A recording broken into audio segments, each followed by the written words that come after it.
buenas, queridos amigos. Es una alegría enorme poder compartir estos momentos con ustedes para prepararnos, para disponer el alma, el corazón, la mente, todo nuestro ser a la celebración que cierra el tiempo de la Pascua, que nos trae la plenitud del encuentro con Dios, que es la vida en el Espíritu Santo, la fiesta de Pentecostés.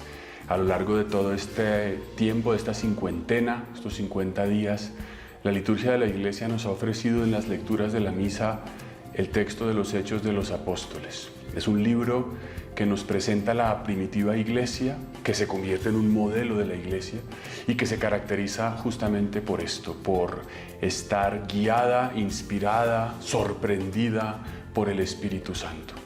Algunos llaman a este libro el Evangelio del Espíritu Santo. Si los 4 evangelios se refieren a Cristo, este quinto libro del Nuevo Testamento nos habla del Espíritu. Y de entrada, pues, esto ya es una alegría, es una esperanza. En este libro se nos dice cómo los apóstoles se dejaron sorprender. En momentos, por ejemplo, de crisis, cuando Esteban, el primer mártir, es asesinado, los discípulos deben irse de Jerusalén, pero esa situación hace que prediquen el Evangelio en otras ciudades y que lo prediquen a los paganos. Por tanto, una crisis se convierte en una oportunidad y todo ello previsto, acompañado por el Espíritu Santo. Vemos como, por ejemplo, en el Concilio de Jerusalén se discierne si a los cristianos que proceden no del judaísmo, sino del paganismo, se les debe circuncidar, si eso es necesario o no, y el Espíritu Santo actúa en la Iglesia. Vemos cómo, por ejemplo, Pablo y Bernabé tienen alguna discusión entre ellos, son seres humanos, y cómo la disciernen a través del Espíritu Santo, ¿no? La discusión fundamentalmente es si llevar consigo o no a Juan Marcos en un segundo viaje, puesto que este muchacho se había echado para atrás en el primero. Y eso genera una división entre ellos, uno dice que lo lleven, otro que no lo lleven. Al final se dividen por esta polémica, pero al final de la vida de Pablo, Juan Marcos es un ayudante cercanísimo en su cautividad y también cercanísimo a Pedro, y todo guiado por el Espíritu Santo. Es el que le dice a Pedro que acepte a los gentiles en esta visión en la que le presenta animales impuros para que coma, en fin.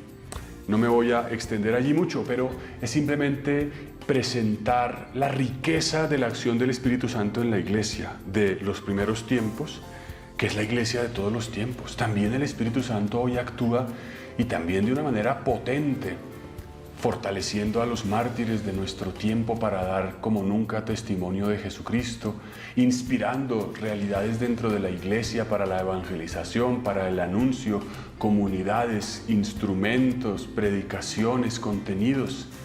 Y eso realmente es maravilloso, contemplar, recoger e incorporar la acción del Espíritu Santo. Dicho este marco general, para esta charla preparativa a Pentecostés, yo quisiera proponerles la reflexión. En realidad es una glosa, es decir, un pequeño comentario de un libro, del contenido de un libro que no es mío, que es de un autor muy conocido hoy en día, pero que a mí me resulta sumamente sugestivo, convincente, porque, digamos, es cómo traer el Espíritu Santo a nuestros días, cómo aterrizarlo a nuestra vida cotidiana y real, cómo hacerlo parte de nuestras decisiones, de nuestros proyectos, y en ese sentido se convierte como en una manera muy sugestiva de tener una relación con el Espíritu. Pues el libro en concreto se llama En la Escuela del Espíritu Santo y es de un autor llamado Jacques Philippe, un religioso de la comunidad de las bienaventuranzas. Y el libro, y lo que les quiero comentar, fundamentalmente tiene 2 ideas. Una tiene que ver con cómo favorecer, cómo ponernos en sintonía, sintonizar que el Espíritu Santo nos hable, o mejor, cómo facilitar que escuchemos al Espíritu Santo, dado que seguramente Él siempre nos habla. Y en segundo lugar, en el inmenso espectro de voces que recibimos nosotros, interiores y exteriores. Digamos, tenemos muchísima información que nos viene de los medios, de las redes sociales, etc. Pero también ideas que se nos ocurren, iniciativas, propuestas, casi exigencias a veces, también interiores. ¿Cómo discernir, cómo saber si algo viene del Espíritu Santo o en realidad es una idea simplemente humana o quizás hasta viene como una cierta tentación? Dos ideas, por tanto. Cómo favorecer que el Espíritu Santo nos hable y en el espectro de todas las voces interiores y exteriores que escuchamos, cómo discernir si algo viene o no del Espíritu Santo. Y este es un poco el contenido de este libro, que es un libro muy pequeño. Yo se los recomiendo porque seguramente podremos profundizar a partir de estas someras ideas que quiero compartir con ustedes. Y sería bueno comenzar con una idea que realmente, digamos, le da un marco a toda esta relación con el Espíritu Santo de la que quería hablarles. En primer lugar, tener presente, antes de entrar en esto de cómo favorecer el diálogo, voy a intentar ser ordenado, de cómo favorecer esta escucha del Espíritu, tener en cuenta que la santidad, que al final es nuestro cometido, nuestra misión, nuestra llamada, es una obra del Espíritu Santo. O sea, la santidad no es una obra humana. Y aquí ya entramos en una perspectiva muy clara, porque la red, las librerías, la televisión está llena de propuestas de autoayuda, ¿no? Haz cosas, hazte un plan, hazlo por tu cuenta, copia a fulano, tenemos un montón de tutoriales para todo tipo de cosas, que no están mal. Pero de entrada, situarnos en que la santidad, el diálogo con el Espíritu no es una cuestión humana, no es un esfuerzo, no es que me van a dar un protocolo, un manual, un tutorial, yo lo sigo y me hago santo. Y pienso que lo hago yo. No, es una experiencia de Dios. Se trata, la santidad en realidad es la vida del Espíritu Santo en mí. Entonces no es una obra mía, es algo que irrumpe desde el cielo y viene a invadirme, si se quiere, viene a nutrirme. Es casi la vida de otro en mí. Pablo lo decía, no soy yo, es Cristo el que vive en mí. Es experimentar que hay algo que no es mío, pero que a la vez sí es mío, porque está en mí y me mueve. Es la presencia de otro que no anula mi personalidad y mi individualidad, pero me inspira. Jesucristo lo decía, mi alimento es hacer la voluntad del Padre, y esa voluntad del Padre se hace por obra del Espíritu. Al final, nuestra vida es reproducir la vida de Cristo en nosotros, ni siquiera imitarla, ni siquiera copiarla, eso sería un poco corto. Entonces lo primero es eso. Ahora, también otros motivos por los cuales esta realidad, digamos, es del Espíritu, porque la tarea de la santidad nos supera. Esto es muy importante. Jesucristo en el Evangelio de Juan 15 dice, sin mí no pueden hacer nada. Y San Pablo en la carta a los Romanos dice, el querer está en mí, pero no el hacer lo bueno. O sea, descubro otra ley dentro de mí, que cuando quiero hacer el bien no lo hago y cuando quiero evitar el mal no lo evito. Hay algo que me impide, por tanto necesito ayuda. Y esto exige mucha humildad, esta conciencia de reconocer que la tarea es superior a nuestras fuerzas. Renunciar a esa pretensión orgullosa de hacerlo todo yo, de ponerme una medallita, de ganarme un diploma, de conseguir una retribución. Pero a la vez que nos hace humildes, resulta algo también supremamente estimulante. Por otra parte, ¿por qué también es una obra solamente del Espíritu? Porque solo Dios conoce el camino de cada uno. Nosotros tenemos un montón de planes, pero no sé, creo que esta pandemia nos lo ha hecho evidente que Tenemos un montón de ideas, muchas de ellas se cumplen, pero ninguna se cumple tal como nos la imaginamos. Es imposible que la realidad reproduzca de manera inmediata y fidedigna mis expectativas. Yo puedo querer, por ejemplo, tener una casa nueva y probablemente Dios me lo conceda y con un trabajo, pero es muy difícil que esa casa sea exactamente la que yo me imaginé. Y aunque fuese en el lugar y de la manera que quizás lo pensé alguna vez, la realidad casi nunca reproduce de manera exacta lo que yo quiero. En otras palabras, ¿quién es el que realmente sabe cuál es el camino para tu vida, lo que te conviene, lo que te hará feliz? Dios. ¿Cuántas veces hay personas que se hacen planes considerando que ese plan es la felicidad y luego lo consiguen hasta en cierto punto, ¿no? Por ejemplo, mi gran plan es subir a un gran monte, subir el Everest. ¿Y a mí quién me garantiza que cuando llegue a la colina del Everest encuentre la felicidad? Puede que llegue a la colina, mire un poco alrededor, me dé cuenta que estoy encima del mundo, experimente una plenitud y me pregunte, ¿y ahora qué?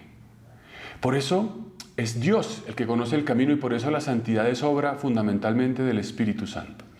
Y un tercer elemento, que también es muy importante, es considerar que en el camino de la relación con Dios hay una especie de, digamos, de ahorro, si se puede decir así. Jesús dice, al que tiene se le dará y al que no tiene, aún lo que cree tener se le quitará. Al que tiene se le dará. Es decir, el camino de la interacción con Dios consiste en que la fidelidad a una gracia atrae otras gracias y se vuelve algo como extensivo, como viral en nuestro corazón.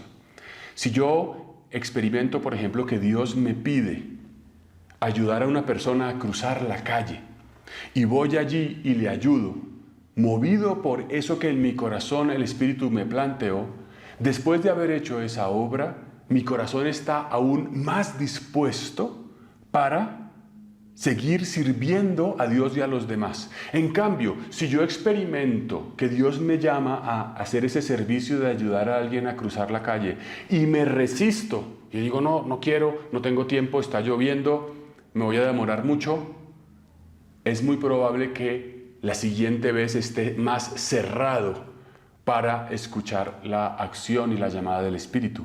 La fidelidad a una gracia me dispone a otra, se vuelve algo como exponencial. Y el cerrarme también me bloquea aún cada vez de una manera más dura, digamos, más oscura. Muy bien. Entonces ahora sí vamos a entrar a considerar cuáles son aquellas cosas, aquellas prácticas, aquellas actitudes que favorecen que yo escuche al Espíritu Santo en mi vida. Vamos a ver, según lo que nos enseña Jacques Philippe, 10 actitudes, 10 pasos, hemos dicho, para captar al Espíritu Santo, para tener una intimidad y una sintonía con Él. El primero, practicar la alabanza y la gratitud. Quizás lo que más impide que recibamos de Dios gracias más abundantes en nuestra vida es simplemente que no le agradecemos a Dios lo que ya nos da, que no somos conscientes de lo que de hecho tenemos. Estamos muy pendientes del vaso medio vacío y no acogemos con suficiente claridad y conciencia de que viene de Dios ese vaso medio lleno. Si damos gracias a Dios por todo, entonces estaremos dispuestos a que Dios nos dé más. Eso es muy particular. El que es agradecido también dispone el corazón del benefactor a dar más. ¿O no te ha sucedido a ti, como experiencia humana, que regalas algo a alguien, le haces un favor, le das un presente, y si esa persona te agradece, tu corazón queda dispuesto a querer darle más? Pero si le das algo a alguien y no te dice ni las gracias, ni te mira, es probable que digas, bueno, de pronto no lo necesitaba, no estará muy interesado, quizás estoy yo estorbando, y se dificulta esto? Pues bueno, somos imagen y semejanza de Dios. Es natural entonces que si somos gratos a Dios, Él también se incline más a darnos su bendición. Oigamos a Santa Teresita del Niño Jesús, que le escribió a su hermana Celina.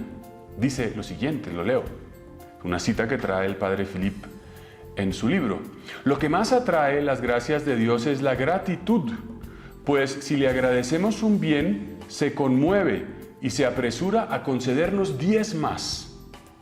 Y si se las agradecemos con la misma efusión, qué incalculable multiplicación de gracias. Yo tengo la experiencia, inténtalo y lo verás. Mi gratitud por todo lo que me da no tiene límites y se lo demuestro de 1000 maneras. Ahora, no se trata de actuar con cálculo, ¿no? Lo voy a agradecer para que me dé. Ya no sería una gratitud sincera. Se trata simplemente de ser conscientes de que realmente lo que tenemos en nuestra vida es un don, no es un fruto simplemente de nuestro esfuerzo o de nuestro mérito. Segunda actitud que favorece la irrupción de la gracia en nuestra vida: desear y pedir gracias de Dios. En el Evangelio de Lucas dice el Señor: pedid y se os dará. Pedir. Decíamos antes agradecer y alabar, ahora decimos pedir directamente. Decirle al Señor: dame tus inspiraciones, dime cuál es la verdad. Porque miren, esto parece como que estoy diciendo cosas evidentes, pero ¿cuántas veces el mundo en que vivimos nos invita a actuar de manera compulsiva? Estamos presionados por el consumismo. Compra, invierte, haz esto, viaja. Y muchas veces decidimos sin pensar, simplemente reactivamente frente a un estímulo reaccionamos.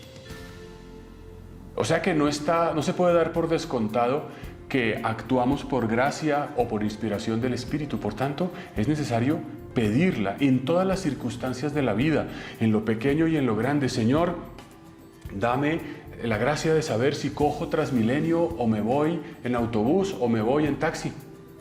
Dame la gracia de saber si invierto en este negocio o en este otro. Señor, esta es la persona con la cual quieres que viva el resto de mis años. Es conveniente que emprenda este estudio. En fin, lo grande y lo simple debe ser mediado por el Espíritu, y para todo tipo de decisiones conviene que pidamos la asistencia y la gracia del Espíritu Santo.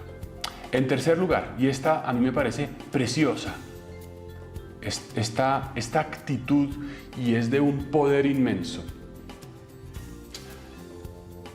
Tener una decisión de no negar a Dios nada, no negarle a Dios nada que nos pida.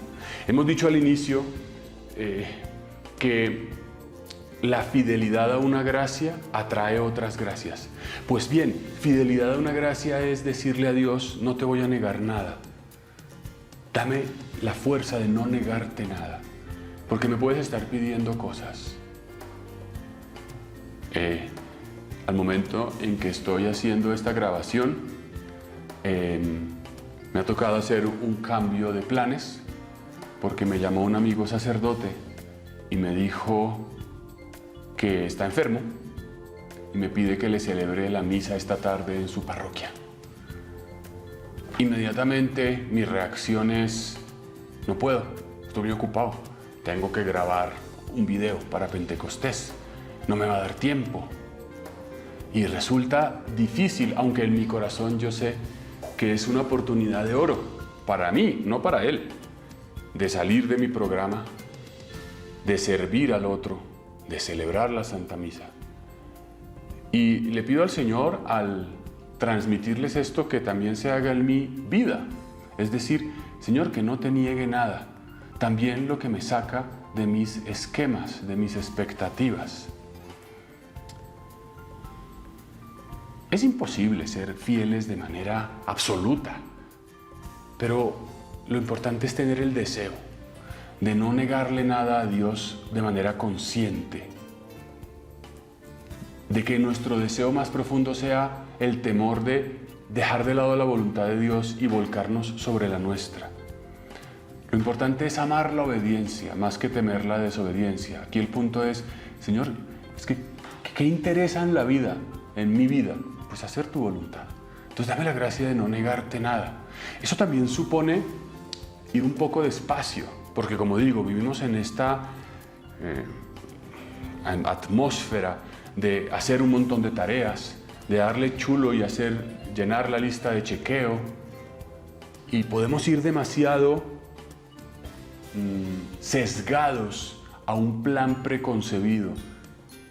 Y no nos olvidemos entonces que no negar a Dios algo significa estar abiertos a lo imprevisto, estar abiertos a lo que no está en nuestros planes. Bien, cuarta actitud, dice Jacques Philippe: vivir una obediencia filial y confiada. Esto es bien importante, porque la obediencia filial significa que si le voy a entregar todo a Dios y a no negarle algo, eso es con un espíritu. No es simplemente, porque uno podría, digamos, decirle a Dios: te obedezco, pero si ves, tú siempre me complicas la vida, yo quisiera hacer mis cosas y no me dejas, como ese hijo mayor del Evangelio, ¿no? Del Evangelio de Lucas, de la parábola del hijo pródigo, que se supone que obedece, que se supone que está trabajando en el campo, pero lo hace a regañadientes, no quiere, y en cuanto su hermano menor llega no es capaz de amarlo. Es decir, obedece, pero no como hijo, obedece como esclavo, obedece juzgando al otro y juzgando a su propio padre, porque así nos podría pasar también, ¿no? Querer obedecer pero juzgando a Dios. O sea, la obediencia filial es la obediencia del hijo, que sabe que si Dios le está pidiendo eso es lo mejor que le puede pasar, que entonces obedece pero también entrega con generosidad, obedece y disfruta la obediencia, no porque no pueda entrañar algún sacrificio, dejo de lado algo que me gustaría, pero al final, qué mayor gozo que complacerte a ti, Padre. Y que esa obediencia no solo sea filial, sino que también sea confiada. Es decir, muchas veces el cambiar un plan supone arriesgar algo, ¿no? Porque si tengo que introducir algo en mi agenda que no estaba previsto, corro el riesgo de no alcanzar a hacer algo que estaba allí. Pues confiar es, bueno, Señor, si me lo estás pidiendo, tú me darás la salida. Y entrar en esa capacidad de dejar que el Espíritu Santo irrumpa sin renegar, sin calcular excesivamente de manera humana. El quinto punto, que también es muy bonito y muy especial: vivir el abandono. Esto tiene que ver con lo que acabo de decir. La podríamos llamar una obediencia a los acontecimientos. Es decir, es plegarse a la realidad y no encerrarse en el plan propio. Es reconocer que el Espíritu Santo habla en la realidad que nos circunda y no simplemente en mis expectativas o en mis proyectos. Es amar la realidad, amar las cosas como son, no como yo quiero que sean, no como yo quiero imponerlas.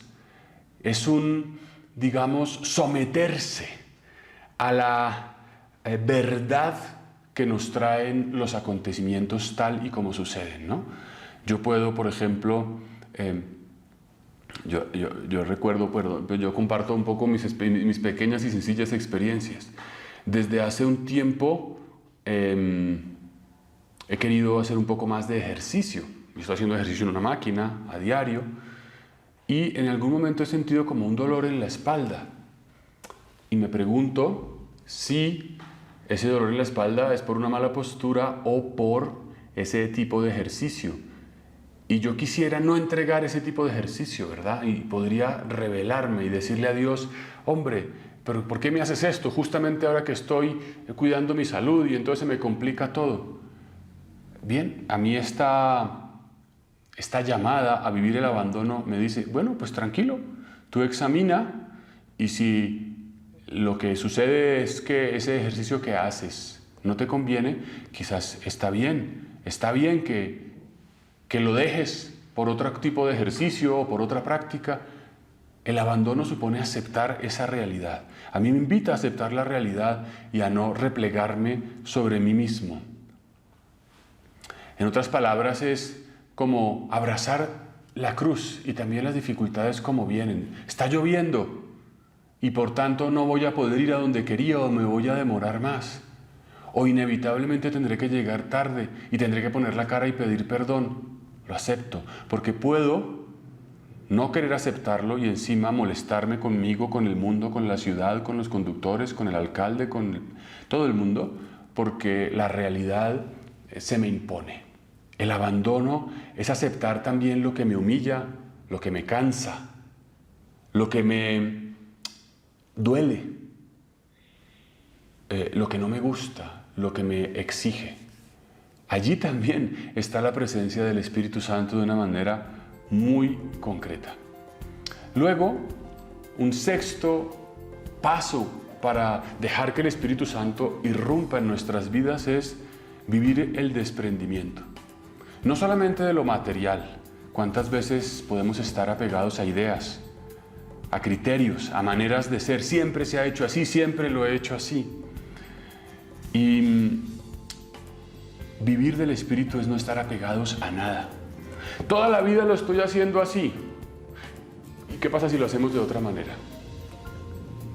Este tiempo de la pandemia creo que nos ayuda mucho a eso, ¿no?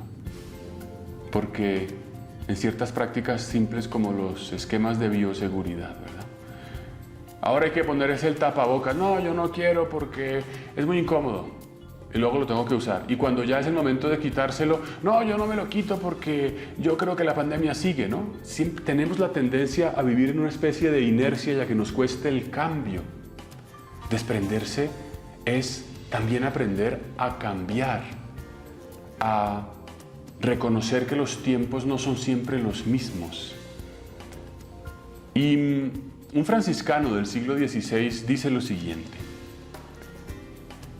que vuestra voluntad esté siempre preparada para cualquier eventualidad y que vuestro corazón no se esclavice a nada. Cuando experimentéis algún deseo, hacedlo de modo que no sufráis en caso de fracaso, sino mantened el espíritu tan tranquilo como si no hubieseis anhelado cosa alguna. La verdadera libertad consiste en no apegarse a nada. Así es como Dios busca vuestra alma para realizar en ella cosas grandiosas. Se llama Juan de Bonilla este autor. Es muy bonito esto, ¿no? Hacer las cosas de tal manera que podamos entregarlas en cualquier momento. Alguien me decía alguna vez, vivir de tal manera que te puedas morir ahora. Es famosa la anécdota de Santo Domingo Sabio, que jugaba, creo que en esa época no jugaban fútbol, pero cualquier juego del siglo XIX, y le preguntaban, ¿y si tú te murieses hoy y supieras que te vas a morir ahora, qué harías? Y él decía, seguiría jugando. Vivir en el Espíritu es no vivir como en un desfase, ¿verdad? A veces podemos estar en misa, pero pensando en lo que tengo que hacer ahora en el trabajo. Estar en el trabajo, pero queriendo descansar. Y en el descanso pensando en la oración, con el cuerpo y la tarea en un lugar, pero la mente y el corazón en otro. Esa consistencia entre una y otra cosa es también una acción del Espíritu Santo y un fruto del desprendimiento. El desprendimiento me ayuda a vivir el aquí y el ahora, el momento presente, y desprenderme de cualquier otra cosa y de cualquier otra expectativa o resultado. No apegarme ni siquiera a lo que sé. Un séptimo punto, que también es muy relevante y muy bonito para permitir que el Espíritu Santo actúe en nosotros, es vivir el silencio y la paz. Ya es una actitud interior, ¿verdad? El silencio no es simplemente una atmósfera exterior a mí. El silencio puede hablarse de un silencio exterior, ¿no? El ruido, las imágenes, los sonidos, los contactos, todo lo que apela a mis sentidos, pero también hay un silencio interior.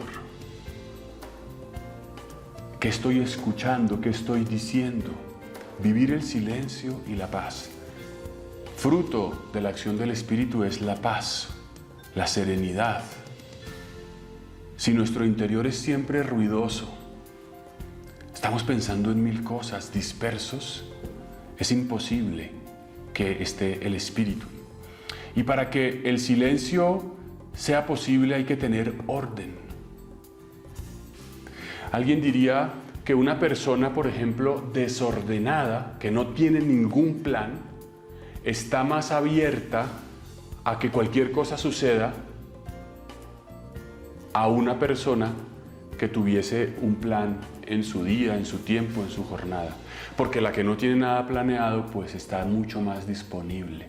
Pero quizás es todo lo contrario, el que tiene un orden y tiene que abrir un espacio, tiene que modificar una acción, tiene la capacidad de reorganizar. A mí me gusta mucho la imagen de los programas geolocalizados de ir de un lugar a otro, ¿no? Como el Google Maps o el Waze, que en cuanto hay mucho tráfico o en cuanto tú te desvías de la ruta prevista, dice recalculando, ¿verdad? Recalculan la ruta en función de la novedad que se presenta. El que es ordenado, el que tiene una ruta, el que sabe para dónde va puede recalcular. El que no sabe para dónde va no recalcula nada. Quizás simplemente entra en crisis y colapsa. O sea que el silencio y la paz son un fruto también del orden. No de un orden, digamos, maniático o riguroso, pero de un orden claro y sereno. El que vive en orden no vive de su capricho. No hace las cosas que simplemente le provocan o que le interesan aleatoriamente, según lo van jalando los estímulos a los que se expone, sino que el que tiene orden hace lo que tiene que hacer según un plan que la razón ha preconcebido, que tiene claro en su mente y que le da jerarquía a sus acciones. El que tiene orden le da tiempo a las cosas de Dios, a las cosas de la familia, a las cosas de la salud, a las cosas del trabajo, y así armoniza de una manera apropiada todas las responsabilidades y tareas. El silencio y la paz son fruto del orden. El silencio es el fruto del orden. El silencio es, pensemos en un carro, en un vehículo, ¿verdad? Un carro que está desajustado, un carro que no tiene las piezas en su sitio, que las tiene en mal sitio, es un carro con ruidos, ruidoso, que le suena un amortiguador, una puerta, y se vuelve distractor. Un carro que tiene sus piezas en su lugar, ajustadas de la manera apropiada, no tiene ruidos, hace silencio. Quizás esa imagen también ayuda a ver cómo el silencio es fruto del orden. La paz es muy importante cultivarla, no solo como un fruto de Dios, sino como una tarea también nuestra. Sea lo que sea que suceda. Yo recuerdo mucho a un sacerdote que era formador del seminario, ya un hombre anciano con una experiencia impresionante, y él decía que un sacerdote no se debe escandalizar por nada. Eso creo que se aplica también a cualquier cristiano, no solamente a un sacerdote. Pero es una idea que a mí me ayuda, porque te digan lo que te digan cualquier pecado, te digan que pasó esto, que pasó lo otro, que hay esta situación o la de más allá, no pasa nada. El único que no pasa es Dios y no se acaba el mundo. Cultivar la paz es no desestabilizarte por lo que te digan, porque mi hijo hizo esto, porque mi esposo hizo o mi esposa hicieron lo otro, porque mi jefe me dijo, porque mi vecino, porque mi amiga. Vivir la paz es reconocer que la estabilidad perfecta la tiene Dios. Decía San Juan de la Cruz: procure conservar el corazón en paz, no le desasosiegue ningún suceso de este mundo. Y eso es algo que se cultiva, ¿no? Es decir, ¿cómo voy a reaccionar frente a los acontecimientos? Me robaron, hablaron mal de mí, tuve un mal resultado académico, me llegó el laboratorio clínico negativo, lo que fuese. Frente a todo, una reacción serena. Octavo, para permitir que el Espíritu Santo venga a nuestra vida, perseverar fielmente en la oración. Perseverar fielmente en la oración. O sea, la oración no es solamente una cuestión. Yo me acuerdo que hace un tiempo hablaba con alguien y me decía: es que para mí orar bien es orar cuando me nace. Porque cuando no me nace, pues yo siento que no oro. Yo creo que uno debe hacer las cosas cuando le nacen. Bueno, interesante esa afirmación, pero creo que si uno hiciera las cosas cuando le nacen, yo creo que una mamá dejaba morir a su hijo, a un bebé, ¿no? Porque no creo que una mamá a medianoche que está lactando a un niño le nazca en el sentido de que le produzca mucho placer hacer ciertas cosas, sobre todo cuando hay agotamiento. Que te nazca todos los días levantarte a ir a trabajar, o que te nazca tener que hacerte una curación cuando tienes una herida. La perseverancia es amor, y el amor no es un sentimentalismo, el amor es una decisión de decirle al Señor: sí, aquí estoy, aunque no quiero, aunque me duele, aunque tengo obstáculos. Perseverar es estar allí, eso es amor, eso es verdadero amor. Noveno, examinar los movimientos de nuestro corazón. Es decir, ¿cuál es el origen de aquellas cosas que vienen a nuestra alma o a nuestra mente? Muchas veces pueden proceder, no sé, de un capricho, de la cabeza, pero no siempre vienen de la gracia. Y para saber, esto es un poco lo que diremos para terminar, hay que examinar estos movimientos. Y examinar es hacerse la pregunta, muy simple, pero que no se puede dar por descontada. Bueno, ¿y yo por qué? ¿Por qué quiero hacer esto? Examinar mis intenciones. Es que quiero comprar un carro nuevo, pero no tengo trabajo y mis hijos necesitan esto y lo otro, pero yo quiero un carro nuevo porque yo lo necesito. Oye, si lo examinas un poco, de pronto te puedes dar cuenta de que probablemente aquello nace o de un capricho, o de una competencia con alguien, o de una vanidad, o de un deseo de escapar. Examinar los movimientos, examinar mis intenciones, es preguntarme, y en esa simple pregunta: ¿por qué estoy haciendo esto? ¿Por qué deseo esto de más allá? Vamos a encontrar movimientos, orígenes, ¿no? No por servir, esto lo hago porque Dios me lo pide realmente, porque realmente no tengo un interés personal o egoísta. Y ese discernimiento, esa pregunta, que es una pregunta de discernimiento, es supremamente especial y es importante, sobre todo para que los movimientos desordenados no nos dominen y no hablemos compulsivamente. Y finalmente, para favorecer esas irrupciones del Espíritu Santo en nosotros, podemos abrir el corazón a un director espiritual. Esto es una práctica antiquísima. El director espiritual o directora no tiene que ser necesariamente un sacerdote, aunque lo puede ser. Es una persona que tenga una vida espiritual rica, que nos ayude. Porque cuando ponemos nuestra vida en manos de otro que nos oriente, estamos permitiendo que esa persona, sin el apasionamiento que nosotros tenemos sobre nuestra propia vida, nos diga una palabra objetiva, distante, desapasionada sobre nuestra realidad. Y por eso es tan importante la dirección espiritual. Y luego, finalmente, esta segunda parte, que en realidad va a ser un simple comentario, de todo lo que me viene, de todo el montón de información, si se quiere, de estímulos, de imágenes, de palabras, de sensaciones externas o también internas. ¿Cómo puedo reconocer que una inspiración o que una llamada, una iniciativa es de Dios. Y aquí hay algunos criterios. Cuando empezamos a tener una vida espiritual, dice el padre Philip, empezamos a tener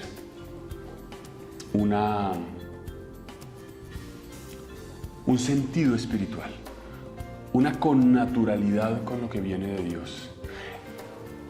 En estos días veía una serie en Netflix sobre la Fórmula 1 y ahí decían algo que me llamó la atención, y es que los que viven en ese ámbito, por ejemplo, el que conduce un carro a 300 o a 250 kilómetros por hora, adquiere una sensibilidad que se da cuenta si está la tracción funcionando mal, si es un neumático, que tiene una sensibilidad muy especial y ante cualquier movimiento detecta si el vehículo funciona bien o no. Hay una connaturalidad por la cercanía. Uno que está montando en estos carros a estas velocidades adquiere la capacidad de percibir lo que sucede. Eso sucede en cualquier arte. El carpintero entiende de maderas, el abogado sabe de las leyes. Pues bien, el que trata con el Espíritu Santo se acostumbra y tiene un olfato. Esto viene de Dios, esto está extraño, esto no viene de Dios. Un sentido espiritual que procede de esa connaturalidad con Dios. Pero por otra parte, hay unos criterios externos. Por ejemplo, Dios no se contradice. Dios no te dice una cosa y luego otra. Dios no te dice cásate y luego abandona a tus hijos. O sea, yo estoy casado y siento que Dios me pide que me vaya a otro país solo a vivir en una ermita. Estoy diciendo una cosa un poco extrema. Hombre, eso no parece consistente con tu estado de vida, con lo que Dios ya te dijo antes. Y si Dios no se contradice, parecería raro, aún en casos especiales. Por ejemplo, Santa Teresita del Niño Jesús, siendo monja de clausura, sentía el deseo de irse a la misión. Pareciera algo contradictorio. Pero luego esa aparente dicotomía, esa dialéctica, digamos así, se resolvió en una llamada superior, y es que ella entendió que podía sostener las misiones desde el convento.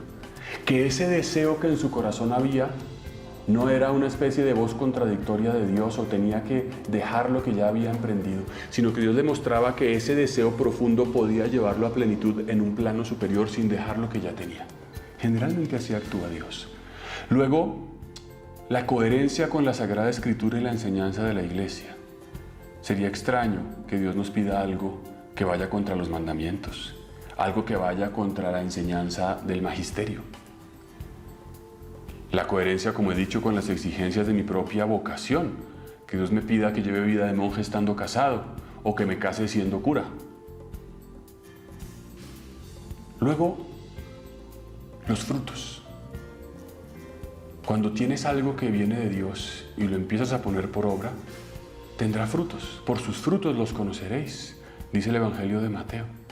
Si aquello que Dios sientes que te pide empieza a florecer, muy seguramente ese será un signo que te ayude a ver que viene de Dios. Bien, yo creo que con esto, el último signo que yo creo que valdría la pena decir, se podría decir algún otro, es la constancia y la humildad. Es decir, lo que viene de Dios no es algo fortuito que aparece y desaparece, ¿no? Hoy me quiero ir a la luna y mañana quiero estar en el fondo del mar y pasado mañana en otra cosa. Las cosas que vienen de Dios son estables, son firmes, y puede que en un momento nos cueste decirle que sí a Dios, pero puede que con el paso del tiempo esa idea que antes estaba regresa. Esa constancia, esa persistencia de la llamada de Dios, a pesar de que mis circunstancias cambien o que pase el tiempo, puede ser un signo para entender que aquello también viene de Dios. Pues bien, hemos un poco dicho esta primitiva iglesia que vive el Espíritu Santo y nos estimula. Hemos dicho cómo favorecer las irrupciones del Espíritu Santo en nuestra vida. Practicar la alabanza y la gratitud, desear y pedir las gracias, estar decididos a no negar nada a Dios, vivir una obediencia filial y confiada, vivir el abandono, el desprendimiento, el silencio y la paz, perseverar en la oración, examinar los movimientos del corazón y abrir el alma a un director espiritual. Hemos visto la importancia, por otro lado, para discernir qué viene de Dios en el espectro inmenso de estímulos interiores y exteriores que recibimos, la importancia del sentido espiritual como esa connaturalidad que nos permite inmediatamente darnos cuenta cuáles son las cosas que vienen de Dios, pero también ver que Dios no se contradice, que Dios no va contra la Escritura y la enseñanza de la Iglesia, que Dios no nos pide cosas que vayan contra nuestra propia vocación, que el árbol, o sea, lo que viene de Dios se conoce por su fruto y que la constancia de las invitaciones de Dios también muestran su procedencia celestial. Pues que el Espíritu Santo realmente nos ayude y que vivamos una experiencia también en esta fiesta de Pentecostés, en la liturgia.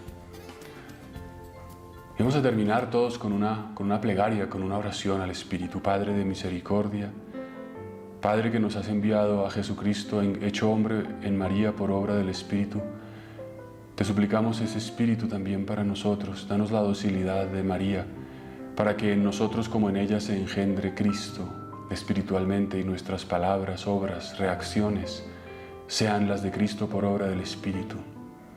Danos la alegría, la novedad, la frescura, la valentía, la docilidad de la primitiva iglesia. Danos la gracia de abrirnos a estas inspiraciones, de favorecer las actitudes necesarias para que el Espíritu Santo sea nuestro Señor en nuestra vida, nuestro amo. Concédenos también el discernimiento de espíritus, el saber lo que viene de ti para obedecerlo inmediatamente. Amén. Y que el Señor los bendiga a todos y los acompañe. En el nombre del Padre, del Hijo y del Espíritu Santo. Amén. Muchas gracias.